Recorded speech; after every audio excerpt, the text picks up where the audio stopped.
today I kind of wanted to give you my origin story. I've been kind of playing the guitar my whole life, but not really. Like, I relearned the Star Spangled Banner about every other year until I was 19. I brought my guitar up to college when it was the pandemic still, and it was like my first college apartment. Then I had the ascending paralysis episode. A whole another video in itself if you're interested, but you have to let me know. Just kidding, I'm gonna tell you all about it.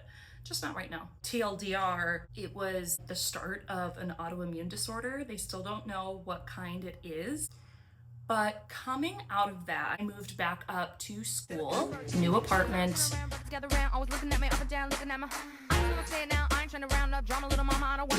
Everything wasn't going right, mentally, socially, academically.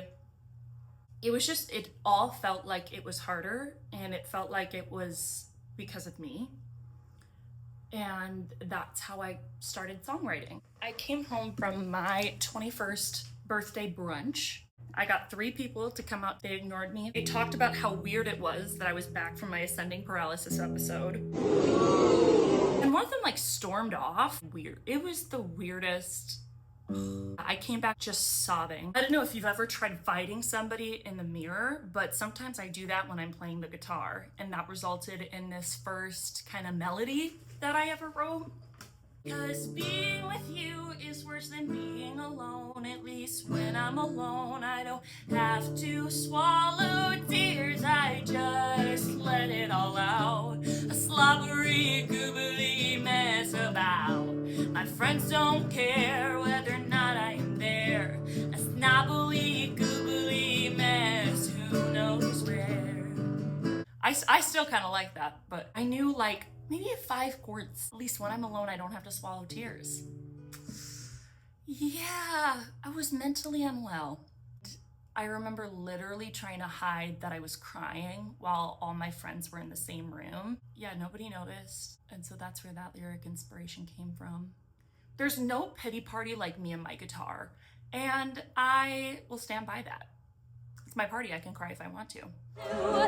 You would cry too if it happened to you. Sorry, I had to take care of some things.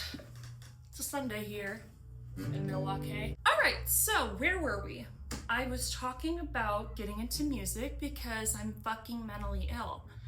Okay, so I wrote the one, that was like the first melody I've ever done, but I still didn't understand how to make it like a song structure. I'm always obsessed with Adele, and I was looking at her first album, and I was like, you know what, if she can make an album at 19, I can make one at however the fuck old I was. Oh right, my 21st birthday, 21. And I took her Daydreamer song. Daydreamer, with eyes that make you melt, he lends his coat for shelter, plus basically all I took was her plucking pattern and just the classic song structure, because I'm self-taught, mostly. And that's how I came up with Class Crush. But my heart skips a beat every time you smile. If you're the wild goose chase, then I'll stay for a while. Brown eyes give me a taste of something. They may be the reason I make it to graduation. Class Crush. I wrote some more songs over the summer. I wanna start the day over, make different choices, see if it could end with me lying on your shoulder. I have this favorite website. It's called like Chord Progression something something. I'll put it up here. And basically I would just challenge myself to make songs in different keys. And that's how I would learn the key. None of these songs were ever supposed to make it out of my bedroom. I was too embarrassed to show any of my stuff. I was like, no. Like, this is just my little diary entry. Anyway, so I posted it on TikTok. My dad is Greg Koch. He's your favorite guitarist's favorite guitarist, right? And eventually he got TikTok, and it was like one of the first things that came up on his page. He saw Miss Young Paranoia on TikTok. He called me and he goes, Isla, we're gonna make you a record. And I was like, yeah, right. That's what everybody wants to hear. But I just, self-esteem is a big thing for me, and I did not have any of it at the time. and now I barely have some, but just enough, and that's all we need. It would still be another year until I would even be open to making a record, because I was still finishing up classes at the University of Minnesota. I wasn't wanting to move home at all. I was, you know, in my college prime doing my thing. I still stayed in Minnesota for like another year. I can know something for a while, but it's not until the universe is screaming at me that I'll do anything about it. And this was the case for Minnesota, a time of reinvention, if you will. And I feel like I'm in another one of those periods. I still have two great friends that are from Minnesota, and you guys, I'm not talking about you. I love you to death. But at that time in Minnesota, I felt super lonely in a city where I had a full friend group. Mental health wasn't getting any better. I broke up with this fucking asshole. You take my love and it's fade away, I know. Broke up with the fucking rebound. Passing ship, it's been a while, who the range. And I had changed everything about my life. Still, things weren't working right. The best part of this story is when I went to a psychic. So I was home for Christmas. I just had COVID-19 for the first time. And I was caught in this position where this stalker just made a reappearance. Work was sucking the life out of me. And all my friends were being shitty, so I was like, you know what, maybe I should just move back to Milwaukee, but that would be crazy. What would I do in Milwaukee? And so I had to see a psychic. She read my entire next year to a T. She said, Isla, in February, you are going to get a job at a church, and you're going to spend a lot of time there. I'm spiritual, but I'm not religious. And so when she told me I was going to be spending a lot of time in the church, I was like, uh-oh, who dies? But no, I got a job at a homeless shelter that was in a church in February.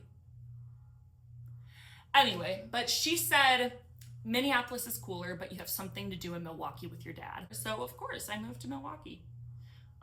Made the record with my dad. We started it over the Christmas break and I just loved it. I loved being in the studio. It was so fun.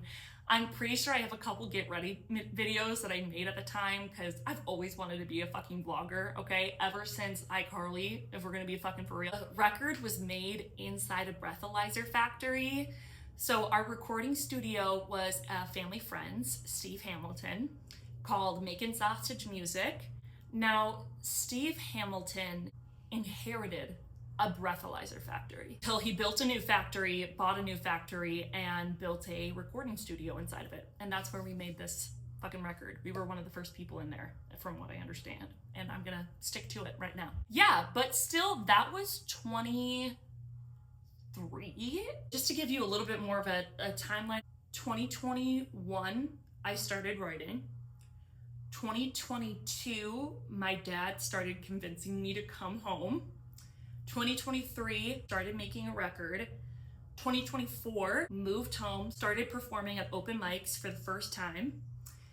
2025, released my first single, released my second single, performed on the Summerfest stage. I booked that, by the way, okay? Don't think that my dad got that for me. It doesn't work like that for me. Yeah, so I did a shit ton.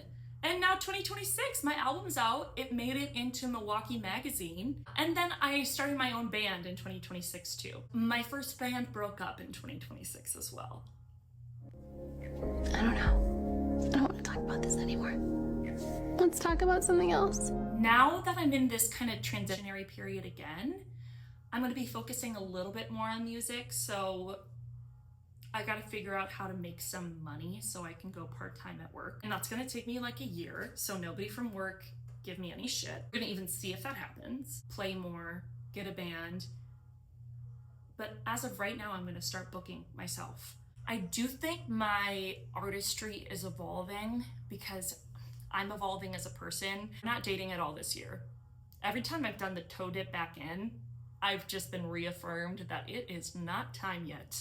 We are still cooking. Right now, I'm just focusing on developing myself as a solo artist until a band is available. I think there's like a potential group that I'm gonna start working with. Yeah, but thanks for tuning in.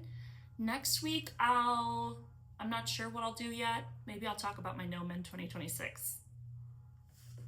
That'll be interesting. Oh, yeah. Oh, I might do a breakdown of Miss Young Paranoia, too.